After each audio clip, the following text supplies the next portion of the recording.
दहशतवादी हल्ल्यामध्ये मृत्यू झालेल्या महाराष्ट्रामधल्या 6 पीडित कुटुंबियांना शौर्य पुरस्कार देण्याची मागणी विरोधी पक्षाने केली आहे। तर तिकडे कानपुरातील मृत पावलेल्या शुभम द्विवेदी यांच्या पत्नीने शहीद दर्जा देण्याची मागणी केली आहे। पाहूयात। त्यांना शौर्य पुरस्कार हा दिला पाहिजे। हमारी फैमिली नहीं चाहती और मुझे लगता है कोई भी नहीं चाहता होगा कि शुभम को कोई भूले, इसलिए मैं सरकार से सिर्फ ये विनती करती हूँ कि शुभम को शहीद का दर्जा दे दे।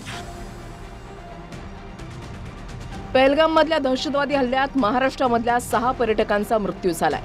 महाराष्ट्रातल्या सर्व मृत पर्यटकांच्या कुटुंबियांना मदत मिळावी अशी मागणी सर्व स्तरातून होतीये। अशातच मृतांच्या कुटुंबियांना नागरी शौर्य पुरस्कार देण्याची मागणी खासदार सुप्रिया सुळेंनी केली आहे। तसंच कुटुंबातील एका व्यक्तीला शासकीय नोकरी देण्याची मागणीही सुळेंनी केली आहे। तर शहीदाचा दर्जा देण्यासह महाराष्ट्र शासनाने पीडित कुटुंबियांना 25 लाखांचं अर्थसहाय्य देण्याची मागणी विनायक राऊतांनी केली आहे।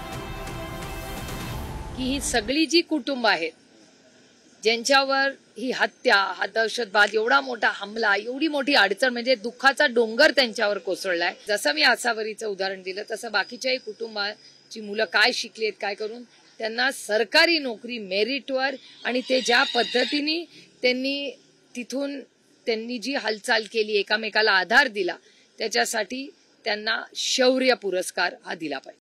पहलगाम हल्ल्यामध्ये बळी पडलेल्या सगळ्या जणांना एक शहीदाचा दर्जा द्यावा। त्यांच्या घरातल्या प्रत्येक कर्त्या मुलाला शासकीय सेवेमध्ये नोकरी उपलब्ध करून द्यावी। या ठिकाणी शहीदाचा सन्मान देत असताना त्यांच्या प्रत्येक कुटुंबियांना किमान 25 लाखाचं अर्थसहाय्य महाराष्ट्र सरकारच्या माध्यमातून देण्याची आवश्यकता आहे। दरम्यान घरातील कर्ता पुरुष गेल्याने 6 कुटुंबियांवर मोठं संकट ओढावलंय। त्यामुळे या कुटुंबातील सदस्यांना शासकीय नोकरी देता येईल का त्याबाबत प्रयत्न करू असं आश्वासन मुख्यमंत्री देवेंद्र फडणवीसांनी दिलंय। निश्चितपणे हे जे 6 परिवार आहेत यांना जी काही मदतीची आवश्यकता असेल राज्य सरकार ती करेल। पहलगाम मधल्या दहशतवाद्यांच्या गोळीबारात कानपूरच्या शुभम द्विवेदी यांचा मृत्यू झालाय। त्यांची पत्नी ऐशान्या द्विवेदी यांनी मृत पावलेल्या शुभम द्विवेदी यांना शहीदाचा दर्जा देण्याची मागणी सरकारकडे केली आहे। दहशतवाद्यांनी शुभम द्विवेदी यांना त्यांचं नाव आणि धर्म विचारला। द्विवेदी हिंदू असल्याचं कळताच त्यांच्या डोक्यामध्ये गोळी मारली। ऐशान्या यांनी दहशतवाद्यांना स्वतःलाही मारण्याची विनंती केली होती, पण दहशतवाद्यांनी त्यांना जिवंत ठेवून सरकारला त्यांनी काय केलं ते सांगण्यास सांगितलं। दहशतवाद्यांच्या हल्ल्यात एकाच शुभम असे आहेत की गोळीबारानंतर त्यांचा चेहराच शिल्लक राहिला नसल्याचं त्यांच्या पत्नी सांगतात। सबसे पहले वो घुसे ही वहीं से थे और पीछे से आए थे। सबसे पहली गोली उन्होंने शुभम को ही मारी थी, पूछ के मारी थी। हिंदू मुसलमान, हमने बोला हम हिंदू हैं, मार दिया। शुभम द्विवेदी यांचा दहशतवादी हल्ल्यामध्ये मृत्यू झाल्याची माहिती त्यांच्या कुटुंबाला समजली, ज्यानंतर त्यांच्या कुटुंबावर दुःखाचा डोंगर कोसळलाय।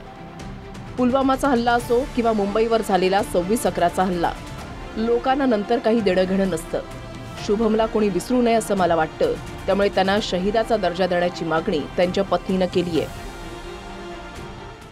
हमारी फैमिली नहीं चाहती और मुझे लगता है कोई भी नहीं चाहता होगा कि शुभम को कोई भूले, इसलिए मैं सरकार से सिर्फ ये विनती करती हूँ कि शुभम को शहीद का दर्जा दे दे। उसमें से मात्र शुभम ऐसे हैं जिनका कुछ बचा नहीं था।